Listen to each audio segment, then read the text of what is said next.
Да, все говорили, и вообще мы всегда слышали, что в Мариуполе азовцы там 100 тысяч, 50, 60 тысяч. Поэтому мы по поручению президента Рамзана Ахматовича, Герой России, нас отправил сюда. Мы хотим быть на первых позициях, где это самые, в кавычках, отважные эти нацики. Они бегают, снимают формы, сотнями бросают форму, переодеваются. По-моему, некоторые сегодня говорили, женские одежды переоделись, убежали на той стороне, которую мы уже зачистили.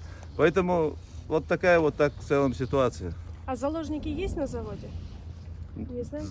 Сейчас сверху мы не видим, а то, что внутри, пока не знаем. А добровольцы все еще поступают в Чеченской Республике? Не только в Чеченской Республике, со всей России поступают. С Чеченской Республики особенно, Ахмат Сила. Как боевой дух наших бойцов, Ада? Ну какой у меня боевой дух, такой же и у них. Нельзя оставить. Вот сегодня, как сказал Рамзан Ахматович, с этими нациками, этими бандеровцами, шайтанами никакие переговоры не должны быть. Переговоры должны быть такие, как Рамзан Ахматович сказал, на условиях российской стороны.